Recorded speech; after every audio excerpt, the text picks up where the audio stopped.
What would you do with $1 million? That is the $1 million question. How you answer that question can reveal your heart's true values and your deepest desires. And sometimes what's revealed is not too pretty. I hope to show you today that your good idea may not be a God idea. My name is Tim, and I was a yoke leader once at Halls Middle School from 2007 to 2011. Man, I'm getting old. Speaking of old things, I want to share with you an old letter. This was a letter written to a young man named Timothy, not me, another Tim. He once received this letter from his mentor. It said, "You gain a lot when you live a godly life, but you must be happy with what you have. We didn't bring anything into the world, and we can't take anything out of it." Now, that's not the entire letter, but it is the same letter in the Bible where we read, "Love for money causes all kinds of evil." No, it doesn't say money is evil. Money, in and of itself, can't be evil.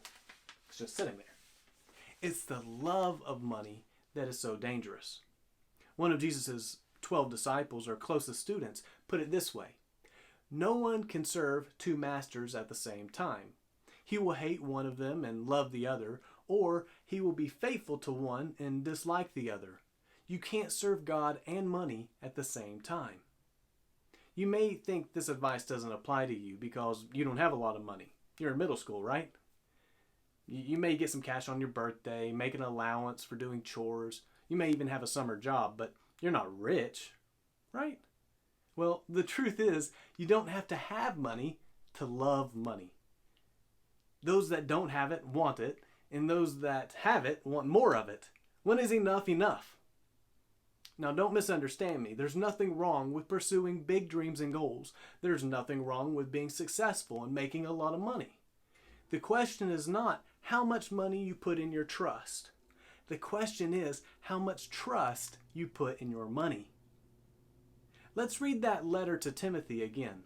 You gain a lot when you live a godly life, but you must be happy with what you have. Let me put it a different way. Godliness with contentment is great gain.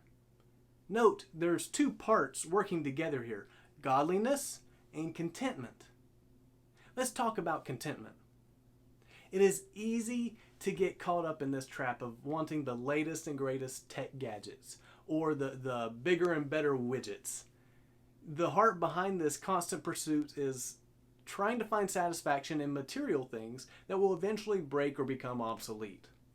The same attitude applies to relationships. You'll never find ultimate satisfaction from a relationship with a boy or with a girl. You'll never find ultimate satisfaction from starring in the school play, being the captain of the cheerleader squad or a sports team. There is only one thing that can give you that ultimate satisfaction. Timothy's mentor, Paul, wrote another letter in the Bible where he talks about being content with all of your life situations. You need to know when he wrote this other letter that he was actually in prison. Listen to what he says. "I have learned to be content no matter what happens to me. I know what it's like to not have what I need. I also know what it's like to have more than I need. I have learned the secret of being content, whether I am well-fed or hungry." Do you want to know what Paul's secret is? How he could be satisfied and find peace in any life situation, even in prison. He says, "I can do everything by the power of Christ. He gives me strength." That's what he's trying to tell young man Timothy. Godliness with contentment is great gain. The only thing you should never be satisfied with in your life is your relationship with God. If you don't have a relationship with God, then you probably understand this constant discontentment. You've put your trust in material things that have failed you, and you've been disappointed by people.